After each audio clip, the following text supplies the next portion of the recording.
All right, we're going to start with another tooth. This is an old one. All right, another old beat to hell one. It's rounded off, a little oblongish. So I mounted the grinder sideways. All right, so instead of using, there's a number of different systems to sharpen these teeth and stuff. And, I'm just trying to show you poor way man's to do this. And if you're in the shop or if you own a tree company and you just have your grinder and you do your own stuff and you're in rocky areas or you're out in the field, because I keep a cordless one of these in the field if some guys follow the channel. And I'm always looking for another way to do this, a cheaper way for you. So on this disc, let's try it. And like I said before, I don't know how long these will last, these discs, but they're very cheap. And I'll put the price up in here, and I'll find you a link to them. I can't even remember if I got them from Amazon or really from Temu or from AliExpress. I'm not sure, but they all come from China, even the ones on Amazon. So what we're going to first do is I'm going to rotate it up here like this, get this surface sharpened up a little bit, and then I'm going to rotate it on the side like this, by hand. I'm just going to do it by hand. So let's see how it goes. Let's turn this on.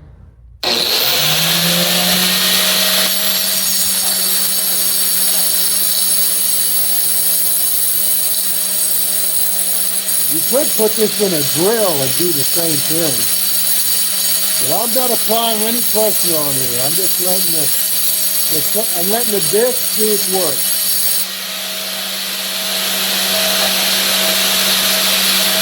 Yes, it's sharp, but it's be sharper if I go around these edges.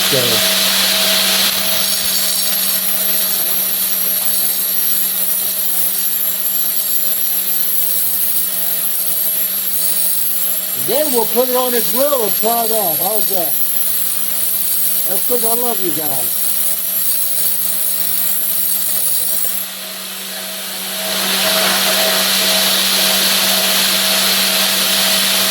Now we'll do a lap. Yep. And then put it on the drill. Right now we'll attach the old fingernail. Hold on. Get this stupid thing off. I've got that one old little test that I show you guys. Will it do the fingernail test? This was a really bad tooth, so yeah, it did the fingernail test. So let's put this on a drill and see, because there's a couple of little sides here. I don't know if you can really see it. See, it's dark. The dark spots where it didn't touch and grind. All right, the sharpest edges are going to be the ones that fully did, and there it is. Still has the cup to it, so let's put this on a drill and try it. So I'll be right back. All right, we've got a drill. It's going to have to be a 1/2-inch size drill because because these are 900 series. If you got the smaller bits, you could go with a normal drill. But I have, so it is what it is. Let's turn this on, see how it does. I already know it's going to do well.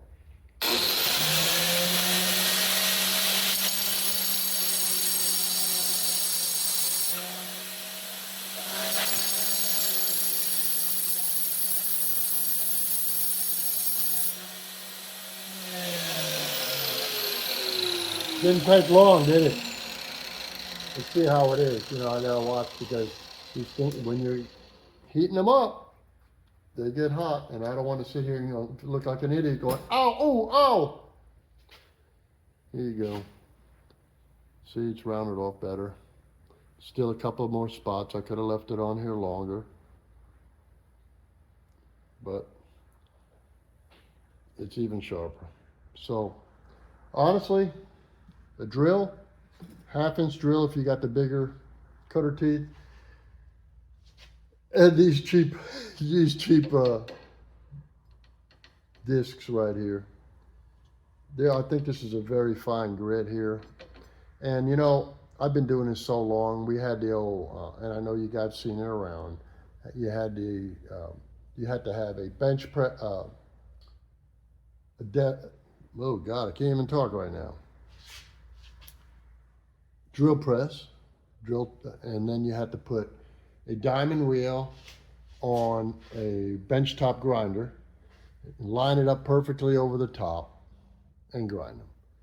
So keep it simple, stupid. Here you go. Another poor man's way. So let's try it out on some other teeth. What do I got?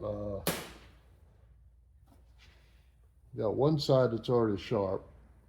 This is a yellow jacket, and let's see how it does on a yellow jacket.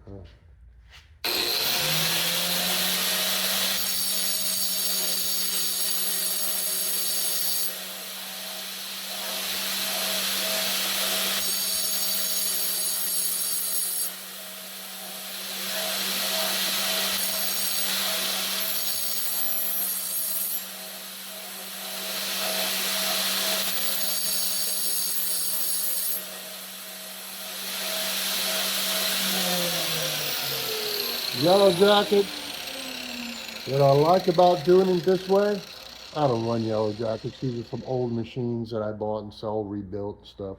The old 252 you'll see in some of my old videos. It will get these perfectly flat. It's almost like you're putting it on a mill. That's a pretty nice deal. And man, these are sharp right now. So you could do it while it's on the machine. So you could, let's see what this would cost you to do this, all right? You could buy the cheapest angle grinder from Harbor Freight, which is a Chicago Electric, and they got them on sale sometimes for like $13 or whatever. I'll even put a link on it, all right? And then these discs, we'll find the exact amount, and I'll post it up right now again, and a link to them. Whether it's Temu or I got it off Amazon, wherever I got these stupid discs, I'll give you a link to them, all right? I'm all about helping you guys out. And, because I'm your favorite bad uncle, right? Now, we've got, some of you guys run Sandviks, and I run New Rivers on my machines. They're a robust tooth, all right? And this will work on the other ones too, because it's, if anything, it's got carbide on it, all the teeth. Even if you have other machines, like the guys that run the flail mowers or forestry mulchers, excuse me, they use teeth similar to either green teeth or similar to like this style stuff. It'll work on those too, all right? And this is a destroyed tooth. It's been through rocks, everything else. I'm not going to be able to resurrect it, but I do keep teeth that are, you know, older teeth on my machine. Should I go into a location that's got something very bad in it, right? It's got a lot of rocks in it, or, you know, got some steel in it that I don't want to use a brand new tooth and go through them. I keep these that I sharpen up, because if I destroy them, I already made money with them. So this is like a backup tooth. And, you know, also too, backup teeth. So you run out of new teeth. You got to have in this business, you got to have backup stuff. So let's try this one, all right? And first I'm going to try to go flat on it. I'm going to have to go at a little bit of an angle because it's really rounded off here. So hang with me. Let's see if we can resurrect it a little bit.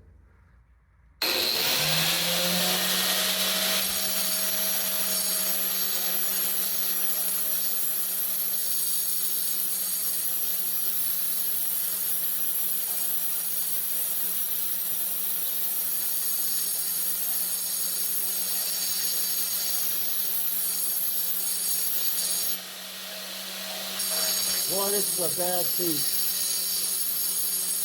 I don't think I can help it.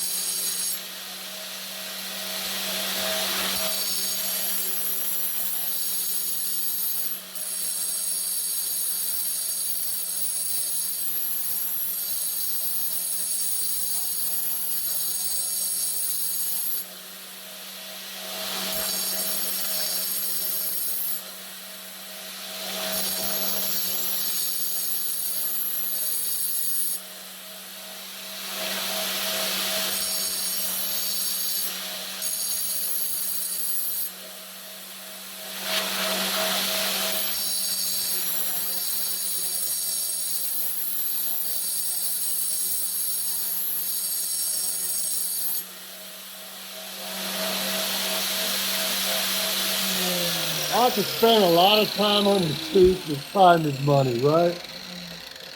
I did get one corner back of this tooth that was really bad. I mean, I got it to where if I angle it on the machine somewhat, it'll work a little bit. This part here is really, really destroyed. Ow, what the hell? Let's try a little bit more, right? What the hell?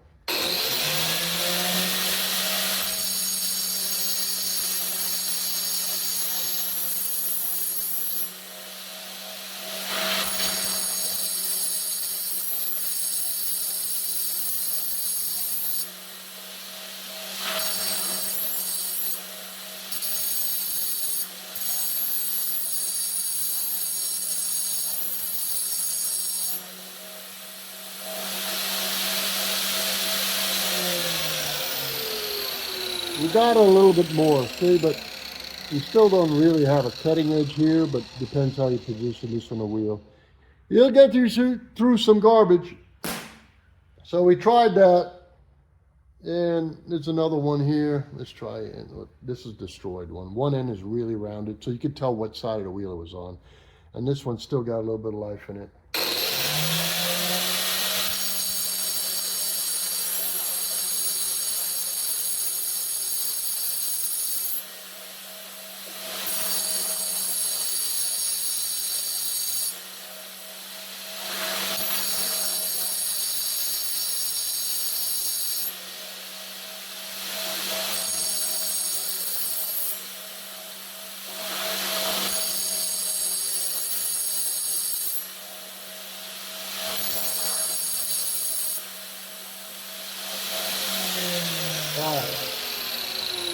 What you guys can't see in this, before someone's going to jump on me, blah, blah, blah, there's a fan running behind me. My door, my shop's open. The air is cross-flowing for me.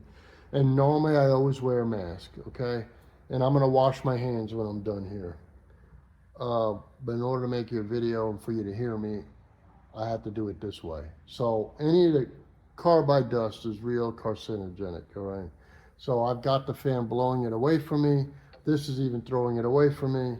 And so wear a mask and do it in an open area. Like, you know, I could have rolled this bench right out this door a little more, but it's starting to rain and, you know, it is what it is. So this one here does still have a good cutting side here, and I would mount it as on the wheel to where this side would be the cutting side. So yes, these do work. Hold on. And I did have eye protection on. Make sure you do that too. I'm just here to try to help you guys, and you know, somebody's going to jump in the comments and talk about that carbide dust and they're 100% correct. All right, I'm a retired hazmat captain, so I know about this stuff. So that's why I did the little fan behind me, doors open. And also, when you're in your shop welding and grinding and stuff, buy a mask and wear it underneath your helmet, and it just helps you out longevity wise. All right. And being in the profession I was a fireman for a long time before. I already know I've been in a bunch of toxic stuff, and that's no excuse, but I'm from the first generation to be issued air masks. The generation before me didn't have air masks. And when I came on a ladder truck, the air masks were kept in cases in compartments. On the engines, your backpack, your air pack and all was ahead of you, and that's if you had a place for you as a private to sit in. Otherwise, you rode, my class back in the day was the last of what's called tailboard. You rode on the back of the fire truck and held on the rail. So, you know, I still think it's yesterday, but it was over 30-something years ago. Technology and safety and all has come a long way. So practice it in your shop too. I don't know how much longer I'll be around. If you guys, the guys that are watching this to the end, I gotta tell you something. If you're watching to the end, it's because you've been with me for a long time and you watch my videos. And I'm all about helping people. But if you noticed my face getting thinner and my neck here, it's not just because I turned 64 years old. In the summertime, I drink water, and I drink Gatorade, water, Gatorade. I cut back, basically cut out the pump. I didn't realize, you know, and I was being stupid. I'm type 2 diabetic now. But this summer, about 3 months ago, I went in, had my A1C done, and I was having a problem. And there's a lot of older guys that watch this channel. You younger guys, please take note of this. Your body will fight this stuff for a long time, and then finally when you hit a certain age, it says, ha ha, caught up with you. And it said, ha ha, it caught up with me. I was drinking so much, you know, I drank a water, a Gatorade, a water, a Gatorade. Now, you know, I thought, well, Gatorade is better than pop or anything, right? I mean, I wasn't thinking I needed it. I was just desiring it so bad. But I should have caught on from frequent urination. That's a sign you're getting either your pre or you have type 2 diabetes. That means you're pissing a lot, okay? That means like every 2 hours or 3 hours, you can't hold it. You can't hardly get to a bathroom and take a leak. All right, so that's your sign. It's your first sign, all right? Then all of a sudden, my eyesight started on focus in, focus out. I needed, you know, magnifying glasses, stuff, all kinds of crap. I was like, I can see that. Oh, I can't see that. I can see that. And so I said, a light bulb went off in my head. I gotta go to the doctor. So I went to the doctor mainly because I was pissing so much. And he took my thing and he said, your A1C went from 6 to, and I was always, at that time, that's why I quit pop. I was pre-type 2 diabetes, right? So that was my sign, and I got stupid and I needed, because I didn't want to cramp up, I did the Gatorade. And my A1C went to 13, from 6 to 13. The doctor says, whoa, whoa, whoa, your blood sugar is well over 300. And the doc told me, you know, I had to take this medication called metformin, no shots or anything. And he gave me this other stuff and all that. And he wanted me to take that shot that everybody's taking for weight loss. I'm sorry if this is long, but you got to hear this, all right? I said, I ain't taking a shot. I take the metformin at night. I'm probably going to get rid of that too soon. I quit. I quit everything. I drink water. Water with ice. Water with ice in it. That's all I do. I hate water by itself with, you know, so I put a shot of lemon in it, I put a shot of lime juice, but during the day it's mostly just water and ice. And I'm fine, you get used to it. But I'm gonna tell you something geez, for years I tried to quit, caffeine. And I quit it too. And how I got off the caffeine took me 2 weeks. I used Nestle's cold brewed tea, right? Made it cold. And then there's no sugar or anything, it's just plain tea. I put a shot of lemon in it, and it helped me get through it, and I weaned myself off with it, because, oh man, it's like being a drug addict, you know, caffeine is. It is a drug, and I weaned myself off of it. So the only sugar I do is whatever's in food, and I even watch that. On Sunday, I'll treat myself if we go to a buffet or some crap like that. You know, they got the little ice cream machine. I'll get a little bitty ice cream once every 2 weeks. All right, that's my treat. And I have one beer on Sunday when I'm out with my wife, because your other drinks have a lot of sugar in them. So I go back in October, middle of October, to test my A1C, and wish me luck. I've lost 46 pounds cutting out and just drinking water. 46 freaking pounds. I weigh 204 pounds, 204.5 sometimes. All right, so it's been a big change. I lost a lot of strength. I used to be extremely, I prided myself in my strength. I was a bench pressing fool. I wasn't a squatting guy, but I had big legs and stuff like that. And now my clothes falling off of me. So that's one good thing. I'm still extra large, but hey, I want to be around here. I want to be around here for a long time, and my son's very, very proud of me. He tells me all the time, because him and I go out to eat when we're working, and he sees me just get water. And you know what he does? He doesn't throw it in my face. He gets a water too. God, I'm blessed with a good son. Anyway, you guys have a great Sunday. I'm sorry if it's a long video, but hopefully I helped you guys out. I'll put the links in the description where I got this crap from, and maybe it helps you out, right? Have a good one.